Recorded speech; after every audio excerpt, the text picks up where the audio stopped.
ujian yang sulit akan selalu bersanding dengan solusi yang mudah. Ini rumusnya. Setiap ujian yang sulit akan bersanding dengan solusi yang mudah. Baik, kita hafal ayatnya. Inna ma'al usri yusra. Lihat, fa inna ma'al usri yusra. Surat Al-Insyirah, alam nashrah laka sadrak. Kita sudah mengerti dan paham itu ayatnya. Inna ma'al usri, setiap ada kesulitan, yusra, akan bersanding dengan solusi yang paling mudah. Dan sifat Allah tidak pernah menginginkan sulit bagi hambanya. Sifat Allah. Quran surah kedua Al-Baqarah ayat 185. Paling kiri, lihat di tengah ayatnya. Yuridullahu bikumul yusra wala yuridu bikumul usra. Allah menginginkan setiap hamba itu mudah dalam kehidupannya dan tidak berkehendak setiap hamba mengalami kesulitan hidup. Jadi kalau Anda mengalami kesulitan dalam kehidupan tidak pernah tuntas,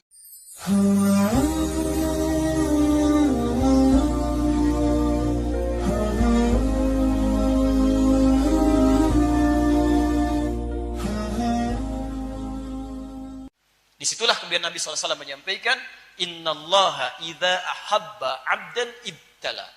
Kalau Allah mencintai seorang hamba, maka yang diberikan pertama kali itu bukan kesenangan, tapi ujian. Maka ambil rumus ini, ketika Anda sedang mendapati ujian sebesar apapun, itu tandanya Allah sedang menurunkan cintanya kepada Anda. Ya. Pertanyaan saya, siapa di antara kita yang tidak ingin dicintai Allah? Boleh angkat tangan. Saya langsung suruh pulang. Jauh-jauh datang ke sini. Baik, Anda ingin dicintai Allah? Nah, kalau Anda ingin dicintai Allah, itu rumusnya adalah Anda harus siap menghadapi ujian-ujian dalam kehidupan. Perhatikan, lihat baik-baik, lihat baik-baik. Nanti saya turunkan cara-caranya. Bentuknya ada dua. Ini yang standar, bala. Quran, surah kedua, ayat 155. Walanabluwannakum bisyai'. Setiap yang hidup kami uji dengan ujian-ujian standar, supaya meningkat kualitas kehidupannya. Apa diantaranya? Khauf, khawatir. Ju', lafar. Wa naqsi minal amwal, harta berkurang. Wal anfus, mulai sakit sampai ada yang meninggal. Wat thamarat, kehilangan hasil pekerjaan yang telah lelah dilintis. Ya, dari awal dirintis, ikut tender, nanam modal, tiba-tiba hasilnya dirampas oleh orang lain. Ada yang demikian. Itu sederhana. Kalau semakin meningkat ujiannya, semakin besar. Maka rumus kalimatnya menggunakan yang ini, ibtala. Di bala ini yang standar, ibtala ini semakin tinggi. Semakin tinggi. Dalam kaidah bahasa Arab ada kaidah berbunyi begini. Ziyadatul mabna tadullu ala ziyadatil ma'na. Kalau huruf bertambah dari yang standar, dari akar kata, ini menunjukkan maknanya berubah lebih tinggi lagi. Ya, bala ini yang standar. Ditambah alif, hamzah wasal dengan ta. Jadi ibtala ini menunjukkan, maaf, ujiannya lebih kompleks. Ketika Allah memberikan ujian kepada Nabi Ibrahim alaihissalam, kalimatnya tidak menggunakan bala tapi ibtala. Quran surah kedua ayat 124, paling kanan di pertengahan. Wa idzibtala Ibrahim rabbuhu bikalimatin. Dan ingatlah, kalau ada kata idz itu bukan berarti hanya diminta mengingat. Ingat itu kan menghadirkan momentumnya supaya kita pelajari apa yang terjadi di masa itu. Seakan-akan Allah ingin katakan, "Hei, kamu pelajari ya. Kamu lihat-lihat ya. Seorang Ibrahim yang nabi, yang rasul, yang dekat dengan Allah, disebut dengan Khalilullah, dijamin keluarganya, anak keturunannya nabi, tidak lepas dari ujian. Dan ujiannya lebih berat dibanding kamu. Lihat, begitu berumah tangga, mohon maaf, belum dapat keturunan. Diusir oleh kampungnya, dibakar juga, dilempari juga, berpisah dengan keluarganya. Begitu dapat keturunan pertama harus dipisahkan, harus disembelih dan sebagainya. Dia nabi, dia rasul, dekat dengan Allah, surganya jelas terjamin, keturunannya hampir semuanya nabi, tapi masih diuji oleh Allah. Anda nabi bukan, rasul juga bukan, surga belum jelas. Sedekat apa dengan Allah? Keturunan gak ada yang jadi nabi, tidak mau diuji. Anda siapa? Dan ujiannya lebih berat dibandingkan dengan kita. Jadi jangan bayangkan nabi tidak diuji, selevel nabi saja ujian lebih berat dan mereka tidak mengeluh. Masa Anda yang bukan nabi diuji sedikit langsung mengeluh? Coba silakan, Nabi Ayub dikasih sakit, sakitnya tak terlukiskan. Di sini, habis semua. Silakan cek, harta habis dalam sehari. Anak-anak diwafatkan oleh Allah, 12 yang wafat dalam sehari. Anak meninggal semua, harta habis, tubuh kena penyakit. Apa mengeluh? Tidak. Istrinya bertanya, Papa kan Nabi kalau dalam bahasa kita. Kenapa Papa tidak minta kepada Allah, sembuhkan ya Allah. Minta sembuh. Cuma kita senang sehat. 20 tahun. Berapa lama kita diuji seperti ini? 7 tahun. Nanti saja, kalau ujian sakit ini sebanding dengan ujian sehat selama 20 tahun, baru saya memohon kepada Allah minta disembuhkan.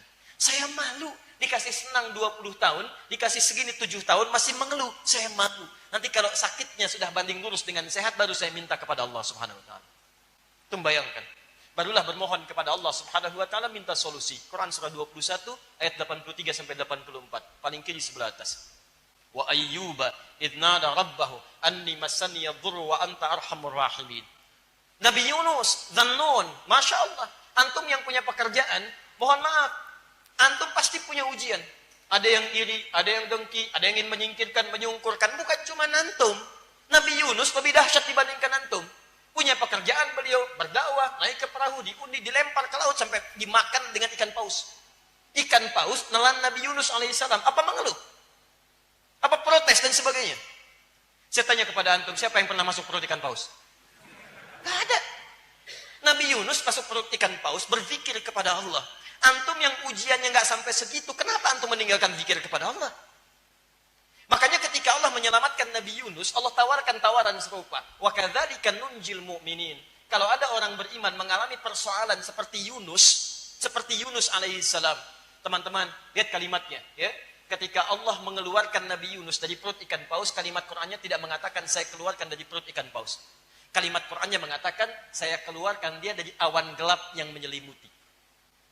Quran ingin memberikan gambaran bahwa ada orang-orang di masa yang akan datang mengalami peristiwa yang tidak sama, tapi substansinya sama. Saya tanyakan kepada Anda, kalau Anda masuk perut ikan paus, gelap atau terang? Sudah pernah masuk? Ya. Sempit atau luas?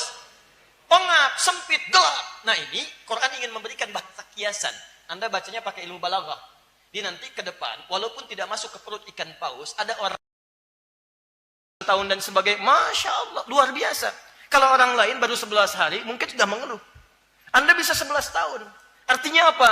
Allah memilih Anda karena cuma Anda yang sanggup, yang lain tidak. Makanya ketika Anda sedang punya persoalan seberat apapun, coba ingat ayat ini. La yukallifullahu nafsan illa wus'aha.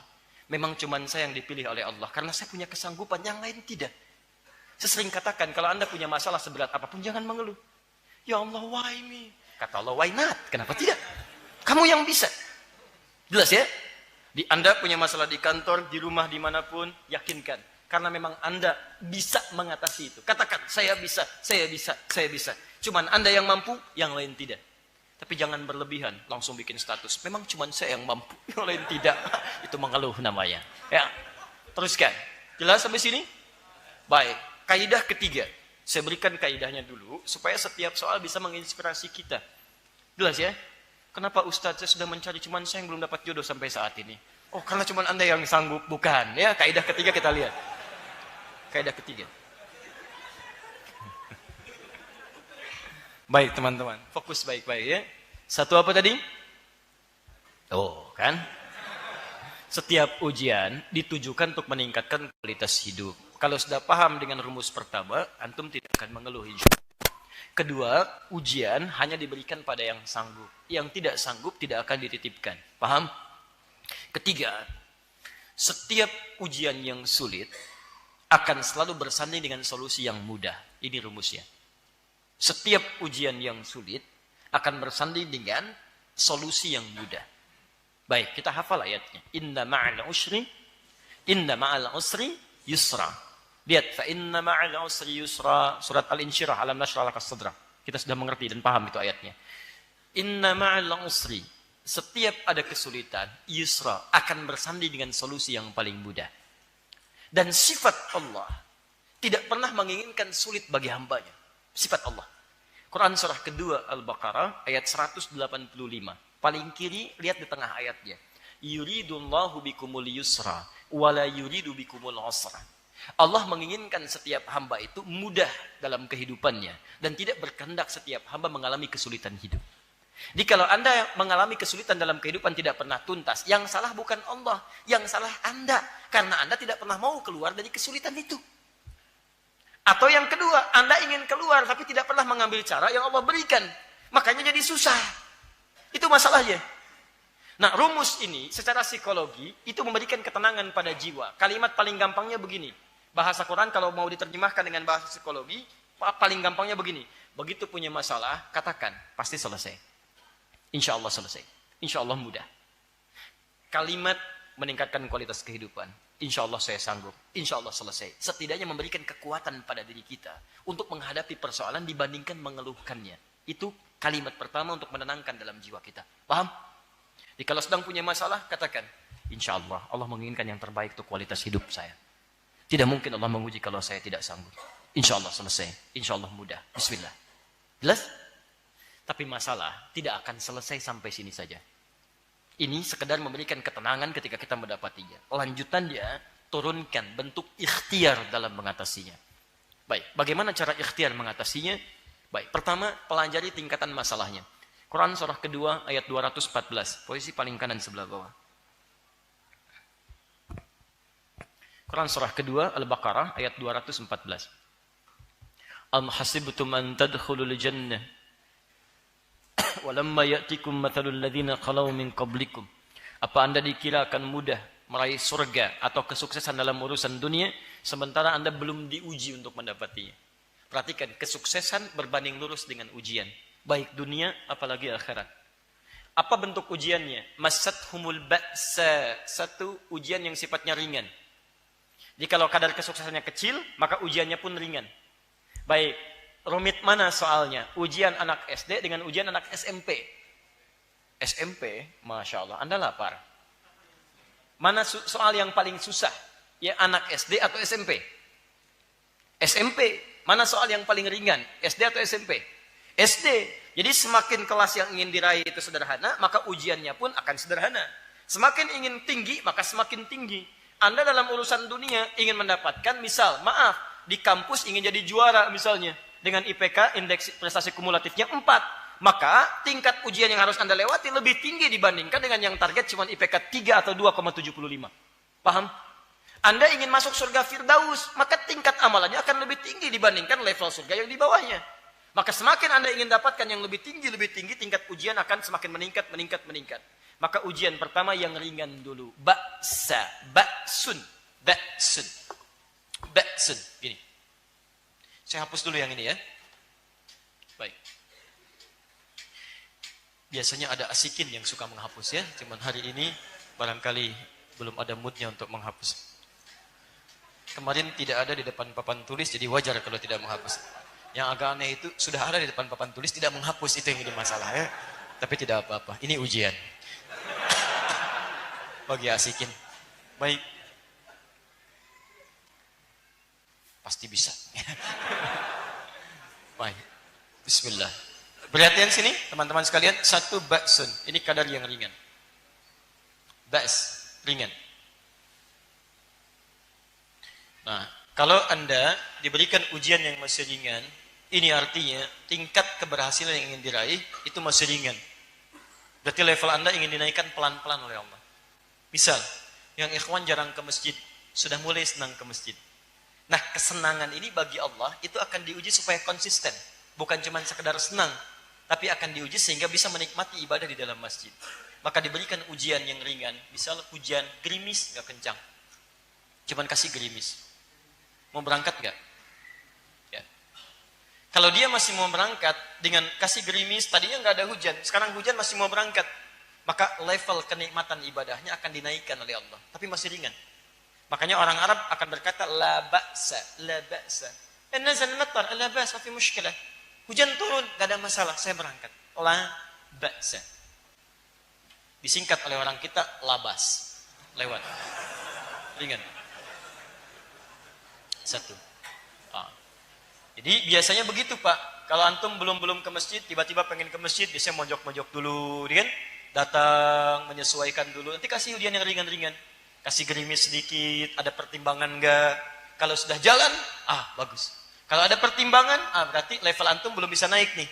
Cuman Allah nanti berkenan, nanti dikirim seseorang ngajak, ayo. Kadang dari dalam rumah tuh, istri misalnya, Pak, ayo berangkat ke masjid. Hujan mah, kan ada payung, takut teriak. Oh, Masya Allah, takut teriak. Luar biasa. Itu berarti masih berkurang ya. Biasanya didorong terus tuh. Kalau naik, di rumah tangga juga begitu. Rumah tangga begitu. Begitu menikah, awal nggak ada masalah. Pelan-pelan nanti akan ketemu. Oh, kok kebiasaan jadi nggak sama kayak dulu ya? Ih, papa nggak nyangka ya. Nyangka kan? Tuh, ya. Jadi beberapa bagian akan sesuai levelnya akan naik ringan. Kalau ringan sudah selesai, naik yang pertengahan. Darra. Sudah mulai ke fisik. Ya. Hujan makin lebat. Nah, hujan deras, masih berangkat gak nih? Ya, kadang-kadang di rumah tangga juga begitu, makin kencang. Di pekerjaan makin begitu. Begitu levelnya naik, ketemu dengan partner bisnis yang tidak biasa. Sudah mulai ada teror, sudah mulai secara fisik macam-macam dan sebagainya. Ini darah namanya. Itu artinya, level kualitas hidup Anda akan diangkat oleh Allah kepada level yang lebih tinggi lagi. Jelas? Berbahagialah kalau Anda mengalami ujian pada yang level tengah ini, maka kualitas Anda di hadapan Allah meningkat, sedang akan dinaikkan pada level yang luar biasa. Paham ya? 3, ini lebih tinggi lagi. Zilzal wa zulzilu. Hatta yaqula ar-rasul walladzina amanu ma'ahu mata nasrullah. Dinaikkan, gempa. Sudah hujan, hujannya lebat, ada badai, gempa lagi. Ya, Masya Allah. Hujan, badai, gelap, gempa. Papa mau kemana? Ke masjid. Masya Allah ya. Baik, bisa. Ini luar biasa. Ini tidak mudah. Tidak mudah. Sudah mulai hati terkena. Kalau gempa kan goyang, goncang. Ya ini yang digoncang hatinya. Kalau digoncang fisiknya, antum masih punya pegangan. Tapi kalau yang digoncang hatinya, keadaan normal pun antum akan limbung. Mata gelap, keadaan tidak nyaman, susah dan sebagainya. Wazulzilu. Sampai orang-orang dulu pernah berkata, mata nasrullah. Ya Allah, kapan ini akan berakhir? Demi Allah saya katakan, kalau Quran sampaikan itu pasti terjadi. Ya, seperti pernyataan ini. Kapan ini berakhir? Apakah saya teruskan ini atau ada solusi dan sebagainya? Maka kalau Anda sedang berada di level yang ini, maka yakinkanlah pada diri Anda, Allah sedang turunkan cintanya kepada Anda. Anda dinaikkan level yang paling tinggi, puncaknya. Maka saran saya, kalau Anda sedang berada di puncak, Anda jangan turunkan ke bawah. Allah sedang angkat level Anda, kenapa Anda turunkan? Yang paling hebat adalah, kalau Anda sedang mengalami setiap situasi ini, maka Anda cari solusinya. Bagaimana ikhtiar ini bisa dihadirkan solusi untuk mengatasi semua jenis kesulitan yang dimaksudkan.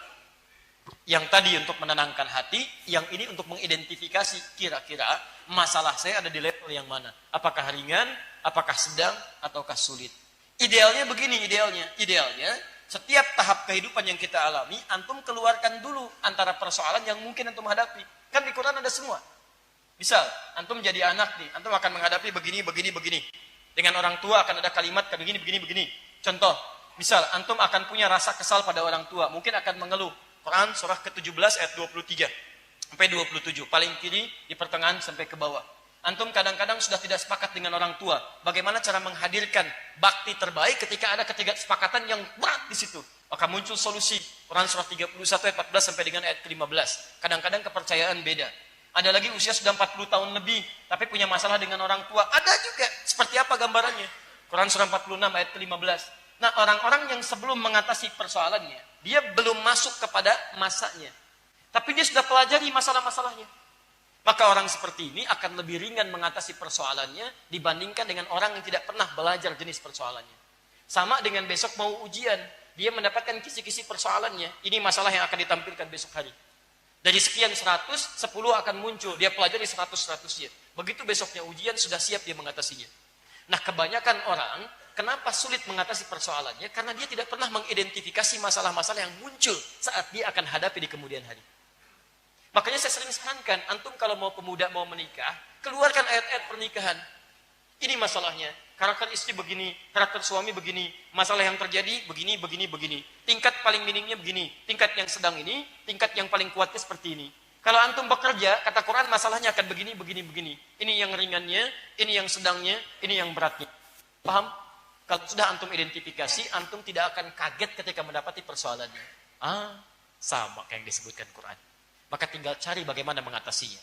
Persoalannya di Quran surah kedua ayat 214, solusinya di Quran surah ketiga ayat 142. Ini 214 ini 142. Itu Quran surah 2 ayat masalahnya, solusinya Quran surah ketiga dinaikkan paling kiri di sebelah atas. Dan bunyi awal ayatnya sama persis. Dari sini nanti saya turunkan solusi untuk pertanyaan yang dimaksudkan. Am hasibtum an tadkhulul jannata. Ya. Lihat baik-baik. Dan ketika saya tidak minta dihapus itu juga masalah. Itu masalah, ya. Baik. Ya, semoga Allah mengampuni asik ini. Baik. Am hasibtum an tadkhulul jannata. Apa Anda duga begitu mudah meraih surga ataupun kesuksesan dalam urusan dunia? Karena jannah itu kalau disebutkan di Quran itu bisa dua. Bisa kesuksesan dalam bentuk urusan dunia, bisa kebahagiaan tertinggi saat kita berada di akhirat, yang diartikan dengan surga. Asalnya jannah itu keberhasilan yang belum kita dapati, belum kita raih. Ya, nanti kalau orang Arab punya kebun-kebun yang indah, kebun yang baik dan sebagainya, maka mereka biasa sebut dengan jannah. Ya, punya anggur, punya macam-macam dan sebagainya, maka sebut dengan jannah. Seperti halnya kita ingin masuk surga mendapatkan kenikmatan yang sangat indah disebut dengan jannah. Apa Anda kira begitu mudah meraih kesuksesan dunia apalagi akhirat? Walamma ya'lamillahu alladhina jahadu minkum wa ya'lamas sabirin. Rumusnya cuma dua dalam ikhtiar. Satu, sementara Allah belum melihat sepenuhnya tentang kesungguhan Anda dalam mengatasi ujian dimaksud dan kesabaran Anda dalam melewatinya. Cuma dua kata Quran. Jadi, kalau antum punya masalah, identifikasi, solusinya dua. Satu, jahadu minkum. Kedua, ya'lamas sabirin, sabar. Lihat baik-baik ya. Sekarang fokus, saya turunkan kalimatnya. Jahadu, akar kata yang paling dasar berasal dari kata al-juhdu. Ini akar kata yang paling utamanya. Berarti serius, sungguh-sungguh.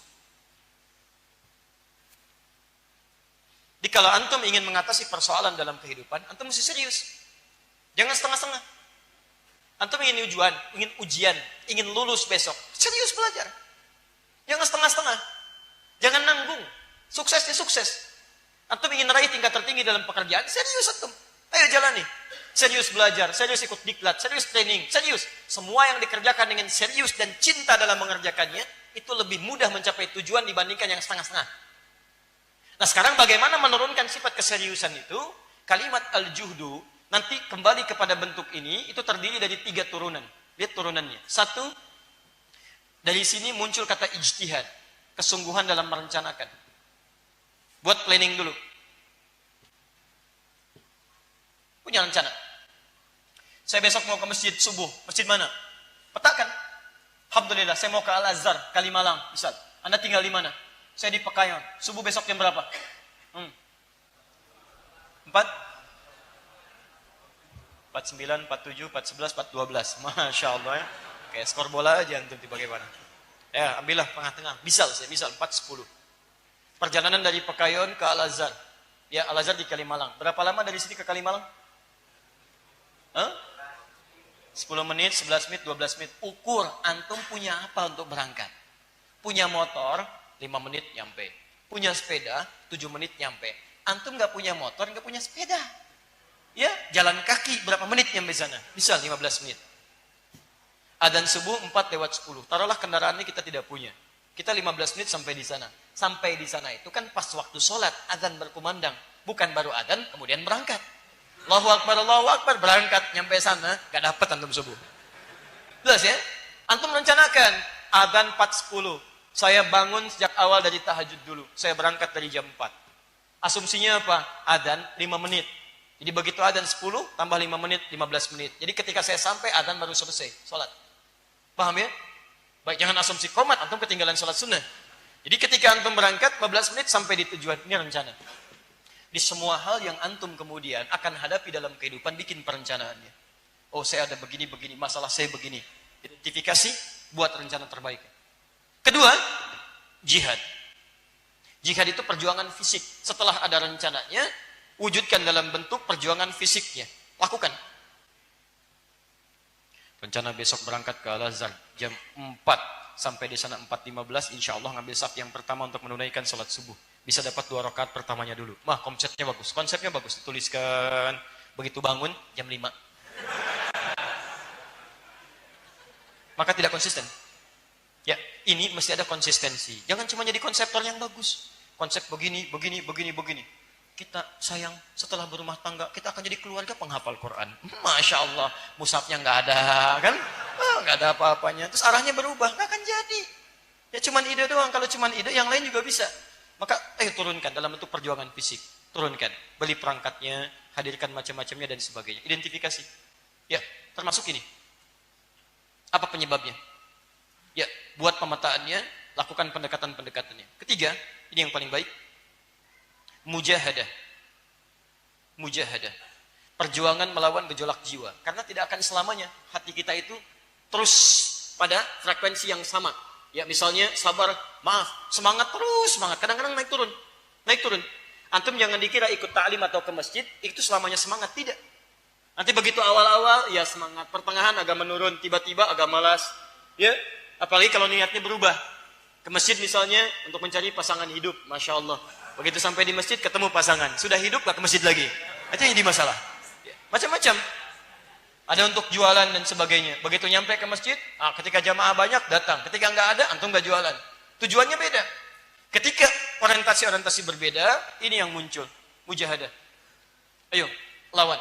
Malas, lawan.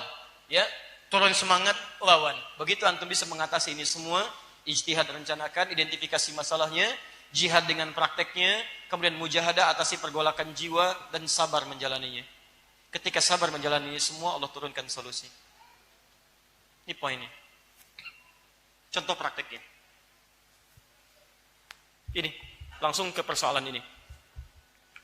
Saya sudah berumah tangga 11 tahun, pertanyaan tadi.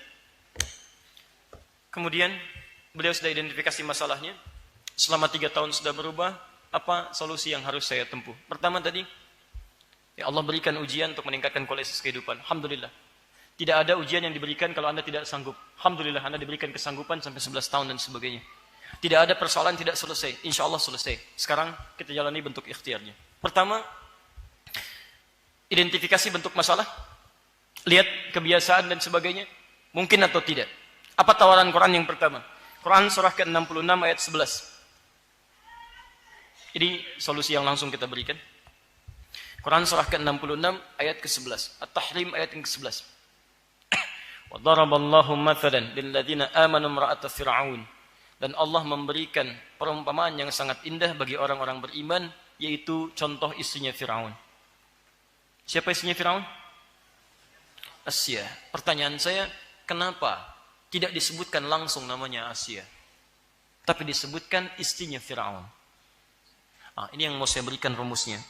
Dalam kaidah tafsir, jika ada persoalan dihadirkan dalam Al-Quran, langsung disebutkan namanya, bahkan lengkap dengan bin-bintinya, ini menunjukkan persoalan dimaksud hanya akan menimpa orang itu, tidak akan terjadi di masa depan. Contoh Maryam. Wa Maryam ibnata Imran. Maryam, anak perempuannya Imran. Ketika disebutkan langsung ke binti Imrannya, ini menunjukkan peristiwa itu hanya terjadi pada Maryam binti Imran. Tidak akan lagi terjadi pada perempuan-perempuan lain. Apa itu? Mengandung dan melahirkan tanpa disentuh laki-laki manapun. Walam yamsasni bashar. Tidak disentuh. Ingat, kalau yang melahirkan tanpa bapak itu banyak. Tapi yang melahirkan tanpa disentuh laki-laki manapun itu cuma Maryam binti Imran. Jelas ya? Jadi kalau ada yang ngaku-ngaku Maryam di zaman kini mengaku saya juga bisa mengandung, melahirkan tanpa bapak. Nama saya juga Maryam. Maryam binti apa? Binti Asep misalnya. Itu bukan. Yang benar binti Imran, ya, yang lain tidak. Tapi kalau Anda menemukan dalam Quran namanya tidak disebutkan nyata, inisial atau gelar, ini menunjukkan peristiwa itu akan terjadi lagi di masa depan dengan, awas, kejadian yang sifatnya berbeda tapi substansinya sama. Fir'aunnya memang sudah nggak ada, tapi kelakuannya masih ada. Itu. Fir'aun dulu melarang istrinya untuk beribadah, melarang sholat, memaksa jauh dari Allah Subhanahu wa ta'ala, melarang untuk mengerjakan kebaikan-kebaikan. Ada tipikal suami semacam itu sekarang? Ada beberapa bagian ditemukan. Maka Allah berikan gambaran, Allah tawarkan, jika Anda ingin seperti Asya yang mendakwahi suami sampai nyawa kemudian berakhir dan kembali kepada Allah Subhanahu wa ta'ala, maka itu pilihan bagi Anda. Silakan. Dan dia katakan, ya Allah, saya ingin tukar perjuangan saya ini dengan surga di akhirat. Rabbibnili baitan fil jannah. Ya Allah, mohon bangunkan saya rumah di surga. Dan selamatkan saya dari kekejaman Fir'aun. Wa najjini min Fir'auna wa amalih. Dan perbuatan-perbuatannya. Selamatkan saya. Artinya apa? Ketika dia mengatakan selamatkan saya, dalam riwayat disebutkan pada saat itu sudah sampai pada puncaknya. Dia dakwahi Fir'aun. Dia sampaikan saya berubah jadi Islam, saya ikuti Musa dan sebagainya. Kemudian Fir'aun murka sebesar-besarnya ingin meninggalkan dia. Memaksa dia meninggalkan keyakinannya. Lalu diancam. Saya ancam kamu dengan, siksaan yang tidak wajar. Digelindingkan batu besar, dia diikat dan diancam akan dihancurkan pada saat itu. Maka dia berjuang sampai titik darah penghabisannya, sampai ajalnya kembali kepada Allah Subhanahu wa taala, dan dia bermohon kepada Allah, ya Allah, mohon tukar perjuangan sini dengan surga, ya Allah. Tukar dengan surga. Kalau Anda masih merasakan rasa cinta kepada suami Anda dan ingin mendakwahinya, dan Anda punya kesanggupan untuk itu, maka tawaran pertama, silahkan Anda memilih seperti Asia. Dakwahi dia, kemudian Anda berjalan dalam hadapan Allah Subhanahu wa taala, dan Anda hadirkan kedekatan kepada Allah Subhanahu wa taala, berlindung kepadanya, dan Anda yakinkan kepada Allah, memang saya dititipkan seperti ini, mungkin surga saya ada di sini. Saya ikuti, saya ajak dia, saya sampaikan, ketika dia melarang saya salat, saya tetap salat, ya, dengan cara-cara yang mungkin ada kebaikan-kebaikan di dalamnya. Malam Anda tahajud, memohon kebaikan kepada Allah Subhanahu wa taala dan sebagainya. Kalau ini Anda sanggup lakukan, maka ini tawaran yang pertama. Yang kedua, Allah tidak mungkin membebani seorang hamba di luar batas kemampuannya. Kalau memang Anda merasa tugas dari Allah dititipkan kepada Anda 11 tahun ini, dan 3 tahun jadi 14 tahun, Anda telah berusaha, dan Anda yakinkan pada diri Anda bahwa level Anda tidak harus sampai kepada merubah dia menjadi lebih baik, tapi level Anda memberikan nilai-nilai kebaikan pada dia, dan mungkin dari sisi ini ada tahapan-tahapan yang bukan Anda yang harus meluruskannya, tapi orang lain. Maka Anda bisa memilih yang kedua. Apa itu? Tawaran dari Allah untuk mengajukan khulu. Khulu itu pengajuan pisah dari istri kepada suaminya, bukan dari suami yang mengajukan talak, tapi istri yang mengajukan kepada suami. Karena berbagai pertimbangan-pertimbangan syariat. Misal, sikap suami yang memungkinkan kepada istri melakukan tindakan-tindakan yang tidak wajar, menyakiti yang tidak wajar, bisa merusak secara fisiknya, melukai yang tidak wajar. Atau yang kedua, menjauhkan dia dari Allah Subhanahu wa taala yang sulit untuk kemudian dia rubah. Misal, mohon maaf, melarang dia sholat dengan ancaman tertentu. Kalau kamu sholat, saya pukulin kamu. Kalau kamu sholat, saya bunuh kamu, dan sebagainya. Maka yang seperti itu ada tawaran untuk melakukan khulu. Ya, tingkatan ini dari mulai perceraian sampai ke khulu, itu kaidahnya ada di Quran, surah kedua Al-Baqarah, dari 226 sampai 236. Paling kiri dari atas sampai dengan ke bawah. Sifat khulu itu artinya, Anda mengajukan kemudian mahar yang telah diberikan oleh suami, kemudian dikembalikan kepada suami, dan diajukan lewat hakim, nanti hakim memutuskan untuk ada perpisahan di dalamnya. Dan perpisahan ini dimaksudkan untuk menyelamatkan keadaan Anda supaya lebih dekat dengan Allah Subhanahu wa taala, bukan sekedar untuk berpisah dari rumah tangganya. Dan sifat perpisahannya itu fasah. Dipisahkan oleh hakim. Dia tidak serta-merta suami bisa rujuk kembali, tidak. Ya, bahkan sebagian ulama menganggap perpisahannya sama dengan talak 3. Di ketiga, maksudnya yang ketiga kali talak. Tidak boleh langsung bersatu lagi, kecuali salah satunya menikah dengan yang lainnya dan ada unsur tobat di dalamnya. Paham ya? Jadi dari dua hal ini saya menganjurkan kepada Anda yang pertama untuk berikhtiar dulu bermunajat kepada Allah Subhanahu wa taala. Minta kepada Allah supaya diberikan petunjuk untuk bisa memberikan yang terbaik dalam kehidupan, bersabar dalam menjalani ujian. Kalau memang Anda sudah berusaha, berikhtiar dan sebagainya, namun demikian tetap kesulitan Anda untuk beribadah dan sulit Anda mendekat kepada Allah dan sifat Anda sudah berubah tugas dalam kehidupan, maka cobalah beristikharah. Kalau Allah memberikan jalan kepada Anda untuk berpisah dari suami Anda, maka Anda bisa mengajukan khulu, yang dengan itu Anda bisa lebih dekat dengan beribadah kepada Allah Subhanahu wa taala. Saya bermohon kepada Allah supaya Anda diberikan solusi kebaikan-kebaikan, dan semoga dengan itu kebaikan Anda lebih baik dalam pandangan Allah Subhanahu wa taala.